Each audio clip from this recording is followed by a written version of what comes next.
सो hi guys, आज पराग milk foods के बारे में बात करेंगे। देखेंगे Q2 के नंबर्स कैसे रहे हैं, क्या आगे का आउटलुक बनता है और मेरा व्यू क्या है वैल्यूएशन पे, ओवरऑल डील कैसी लगती है उस पर डिस्कशन रखेंगे। तो आई नो Q3 चालू होने वाला है और मैं Q2 के रिजल्ट्स डिस्कस कर रहा हूँ कंपनी के, बट आज साल का पहला दिन है and I wanted to make a video today. I want क्योंकि मेरी मम्मी बोलती है कि what you do on the first day of the year, you do it for the rest of the year. So I don't know how much of that is true, but I wanted to start the year on a strong note. So देखते हैं numbers कैसे रहे हैं। तो अच्छी revenue growth देखने को मिली है, 16% से रेवेन्यू ग्रो किया है इस क्वार्टर और 10% की वॉल्यूम ग्रोथ देखने को मिली है। सो 16% नॉर्मली आप देखोगे तो उतना इंप्रेसिव नहीं है। Generally I am also invested in two companies that are growing at a higher rate than them, but इस इंडस्ट्री में बाकी प्लेयर्स भी आप देखोगे तो 9, 10, 11% से ही ग्रो कर रहे हैं, तो Parag is somewhere doing better than them. Important चीज़ आप देखेंगे कि सिर्फ अच्छी खासी वॉल्यूम ग्रोथ भी देखने को मिली है, साथ में 10% से वॉल्यूम्स ग्रो हुए हैं। प्लस आप कोर कैटेगरीज की परफॉर्मेंस देखोगे तो 14% की वॉल्यूम ग्रोथ देखने को मिली है। So that is very good for them. और मार्जिन अभी भी इम्प्रूव हो ही रहा है, 8.9% एबिटा हो चुका है अब इनका मार्जिन। एंड कैश फ्लो भी जनरेट किया कंपनी ने H1 में around 100 crore. So that is good. Why is it good? Because जो कंपनीज CFO जनरेट कर पाती हैं, they don't need to take as much debt for future growth, और they don't need to dilute their equity लगातार to grow in the future. So that is why market भी थोड़ा सा higher multiples देता है कंपनीज को that are able to generate CFO compare to those that do not. उसके अलावा new age business में काफ़ी अच्छी ग्रोथ देखने को मिली है, 79% से न्यू एज बिजनेस का रेवेन्यू ग्रो हुआ है। और जो न्यू एज बिजनेस का शेयर है ओवरऑल रेवेन्यू में, वो भी 9% पे आ चुका है compare to 6%। This is very good for them because the margin they are earning on the new age business is more than the normal business that they have been conducting. क्योंकि वे protein का जो segment है इनका, अवतार वे nutrition, वहाँ पे इनके मार्जिन्स काफ़ी बेटर हैं और वो मिल्क प्राइसेस के इन्फ्लेशन से भी इतना इम्पैक्ट नहीं होता, क्योंकि they are able to pass it on to the end customer, जो कॉस्ट में बढ़त देखने को मिलती है। इसके अलावा FCCB भी कन्वर्ट किए हैं इक्विटी में कंपनी ने। FCCB foreign currency convertible bonds होते हैं। सो इससे कंपनी का डेट कम हो गया है, बट इक्विटी थोड़ी सी डाइल्यूट हुई है, पर नेट डेट कम हुआ है, net debt to EBITDA improve हो गया। So that is good for the company. उसके बाद आप देखोगे कि रेवेन्यू सिर्फ 16% से ग्रो हुआ है, बट पैट में 56% की ग्रोथ देखने को मिल रही है। सो ऑफकोर्स ऑपरेटिंग लेवरेज मिल रहा है कंपनी को। सोने पे सुहागा होता है for any company that are looking at, जब उनका ऑपरेटिंग लेवरेज मिलता है, क्योंकि 10, 15, 20% से अगर रेवेन्यू ग्रो कर रहे हैं और फिर आपको पैट में स्ट्रॉन्गर ग्रोथ देखने को मिलती है, like 40%, 50%। So that is very good. इसके अलावा मैं देखूँ तो ओवरऑल शेयर आप देखोगे कि न्यू एज बिजनेस का बढ़ता जा रहा है रेवेन्यू में, और कोर कैटेगरीज जो है इनकी, घी, चीज़, पनीर, उसका भी शेयर बढ़ता जा रहा है continuously. So why is it better good for them? क्योंकि इन कैटेगरीज में कंपनी ज़्यादा अच्छे रेवेन्यू, ज़्यादा अच्छे मार्जिन बना सकती है। So this is a positive product mix change for them, something that I always look for when I am analysing businesses. कि आप जब भी किसी बिजनेस को पढ़ रहे हैं तो आप देखिए कि प्रोडक्ट मिक्स किस डायरेक्शन में जा रहा है। Is the company able to sell more products that bring in higher margin for them?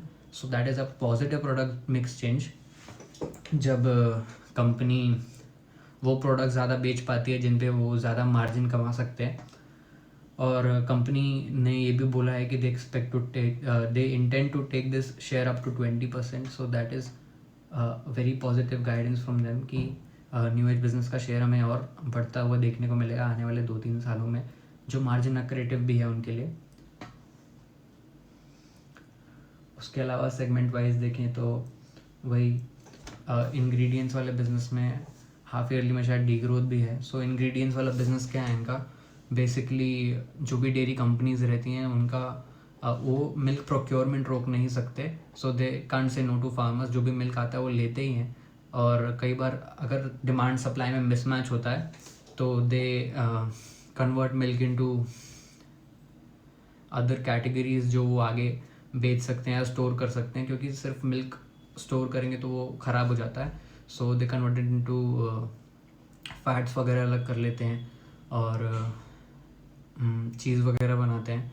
So bulk में जो कंपनी उसको बेचती है फैट्स वगैरह या SMP skimmed milk product, milk powder, skimmed milk powder sorry, so वो कंपनी बल्क में बेचती है। तो ये कम होना कोई ऐसा कंसर्निंग बात नहीं है, क्योंकि अगर कम हो रहा है मतलब इसमें अगर सेल्स कम हो रही है तो मतलब कंपनी जो मिल्क है उसको अपने कोर बिजनेस में ज़्यादा अच्छे से यूज़ कर पा रही है। कोर बिजनेस FMCG बिजनेस, ये इंग्रेडिएंट्स थोड़ा B2B हो जाता है, जो ये बल्क में बेचते हैं लोगों को, इंस्टीट्यूशंस को जो शायद आइसक्रीम मैन्युफैक्चरर्स हैं या बल्क में आगे कुछ करते हैं, यूज़ करते हैं। सो that is that, so this is not really concerning.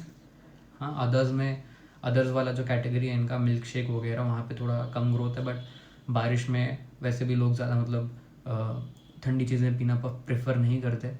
सो इनका मेन सीज़न समर के टाइम पे रहता है, जो बटर मिल्क वगैरह है, मिल्क शेक वगैरह हैं। So other than that yes, so जैसा कि मिल्क के प्राइसेस बढ़ रहे हैं, सो कहीं ना कहीं डिमांड सप्लाई का गेम है, और सप्लाई थोड़ी सी वीक रही है, और Q2 में जनरली वीक रहती भी है। But that is also why ingredients का रेवेन्यू कम हुआ है, क्योंकि जब डिमांड कम रहती है, सप्लाई ज़्यादा रहती है, तो इंग्रेडिएंट्स वाला बिजनेस ज़्यादा करता है, क्योंकि कंपनी अपने कोर बिजनेस में यूज़ नहीं कर पा रही होती है उस मिल्क को। पर अच्छी बात है कि कंपनी पराग अभी अपने कोर बिजनेस में इसका यूज़ कर पा रही है, तो उनको इंग्रेडिएंट्स वाले रेवेन्यू पे मतलब B2B बिजनेस उनका शेयर कम हो रहा है। सो दैट इज़ गुड, क्योंकि उसमें उतना मार्जिन भी नहीं रहता कंपनी के लिए, और FMCG से जितना ज़्यादा शेयर आए दैट इज़ बेटर। तो करेंटली 70% रेवेन्यू कंपनी के B2C से आते हैं, 30% उससे आते हैं। So it was earlier 65-35, so that has improved. इसके अलावा आप देख सकते हैं कॉन्स्टेंटली कंपनी के मार्जिन इंप्रूव हो रहे हैं, and that is because of the positive product mix change that you see. जो हम मार्जिन अक्रेटिव प्रोडक्ट्स ज़्यादा बेच पा रहे हैं, कोर कैटेगरीज वाले या न्यू एज बिजनेस जो है उनका, और कंपनी के रिटर्न अच्छी ग्रोथ देखने को मिलेगी, अच्छा पॉजिटिव रेट ऑफ चेंज देखने को मिलेगा। 8%, 7% ROE से अराउंड 13% का ROE हो गया है। So that is also something I look for in the business that I am investing, कि जो ROE का डायरेक्शन है वो पॉजिटिव रहे, ऊपर चढ़ रहा हो, ROE नीचे ना आ रहा हो। That is something I look at instead of the absolute number. So I expect to keep it improving, क्योंकि management also expects to improve its margin जैसे न्यू एज का प्रपोर्शन और बढ़ता जाएगा रेवेन्यू में। And to be honest, I'm also personally very bullish. Personally, I'm very bullish on the proteinification of India. जो health and nutrition company बनना चाहती है पराग मिल्क फूड्स अब, rather than just being a dairy player, तो कहीं ना कहीं वे protein वाला जो सेगमेंट है वो खेलने के लिए एक अच्छा ऑप्शन लगता है पराग मिल्क फूड्स। ऑफकोर्स कोई बाय एंड सेल रिकमेंडेशन नहीं है, मेरी पर्सनल रिसर्च है, मेरा क्या सोचना है वो है, आपके लिए एक स्टार्टिंग पॉइंट हो सकता है। बाकी रिस्क प्रोफाइल आप अपनी जानते हैं, मैं आपकी नहीं जानता, ठीक है। सो कंपनी चाहती है कि they want to reach 10,000 crore of revenue in next 3 to 5 years, और शेयर न्यू एज बिजनेस का उसमें 20% के आसपास रहना चाहिए अकॉर्डिंग टू देम, और also expect to improve EBITDA margin on the way. So that is positive. बाकी बिजनेस को ट्रैक करना है कि if they are on track to achieve 10,000 crore of revenue और नॉट। बाकी कॉन कॉल में मैनेजमेंट से एक इंसाइट मिली कि to produce more whey they have to produce more cheese, क्योंकि उसके अगर जब वो ज़्यादा चीज़ प्रोड्यूस करते हैं तो they are able to produce more raw material for their protein का business, that is way. So कहीं ना कहीं दैट इज़ वाई इंग्रेडिएंट्स का बिजनेस भी इंपॉर्टेंट है। बाकी अगर चीज़ उनका B2C में ही खप जाए तो that is also very good for them, क्योंकि B2C में मार्जिन ज़्यादा है कंपेयर टू द इंग्रेडिएंट्स वाला बिजनेस, ठीक है। बाकी मिल्क के प्राइसेस में 16% का इन्फ्लेशन रहा था। अब अगर आप Q2 FY26 को Q2 FY25 से कंपेयर करोगे, बट फिर भी मार्जिन सबको कंपनी के इंटैक्ट दिखे हैं, क्योंकि कंपनी के पास कहीं ना कहीं वो प्राइसिंग पावर है, एज कोर कैटेगरीज का शेयर बढ़ पा रहा है, तो they are able to pass it on to the customers. So that is something good, that is something positive, कि इवन दो कि उनके रॉ मटेरियल का प्राइस बढ़ रहा है, बट देर नॉट उनका मार्जिन ख़राब नहीं हो रहा है। So that is good. उसके बाद वैल्यूएशंस अगर देख लें, हाँ, तो करंटली कंपनी का प्राइस टू सेल्स रेशियो है अराउंड 1 का, market cap to sales. So if I just do a rough calculation कि अभी देख लीजिए 3,800 का मार्केट कैप है. So if I expect the company to have a revenue of 10,000 crore in the next 3 और 5 years. सो अगर सेम प्राइस टू सेल्स पे भी ट्रेड करता है, सो मार्केट कैप 8,000 से 10,000 करोड़ का हो सकता है. सो कहीं ना कहीं अपॉर्चुनिटी अच्छी लगती है उस लेंस से भी. प्लस पीई भी आप देखेंगे तो 28 के आसपास है.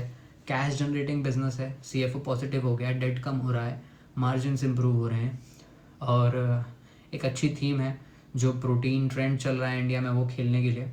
सो I am bullish on the company, but this is not a buy और सेल रिकमेंडेशन, क्योंकि I don't know your risk profile as an investor. बाकी I will keep tracking the company closely, और आपको भी देखना है कि कंपनी की मैनेजमेंट जो बोल रही है वो एग्जीक्यूट कर रही है कि नहीं. कि दे आर सेइंग कि 10,000 करोड़ का रेवेन्यू हो जाएगा और मार्जिन इंप्रूव होंगे. That is something you have to track कि actually they are able to grow at that rate कि 10,000 करोड़ पहुंच जाए अगले 3 से 5 साल में, या फिर उनका मार्जिन जो है वो इम्प्रूव हो रहा है साथ में, and they are not growing without by diluting their margins. ठीक है. सो पी भी 28 का है. तो जनरली एफ बिजनेस के लिए, मतलब they are not proper F but मुझे लग रहा है कि वो एक प्रॉपर एफ बनने के दिशा पे है बिजनेस. तो कंपनी मार्केट जो है जनरली एक एफ बिजनेस को ज़्यादा वैल्यूएशन भी देता है. सो कहीं ना कहीं पी री रेटिंग की भी अपॉर्चुनिटी नज़र आती है स्टॉक में. सो देखते हैं, ट्रैकिंग कंटिन्यू रखेंगे, और let's see, let's hope for the best. Thank you.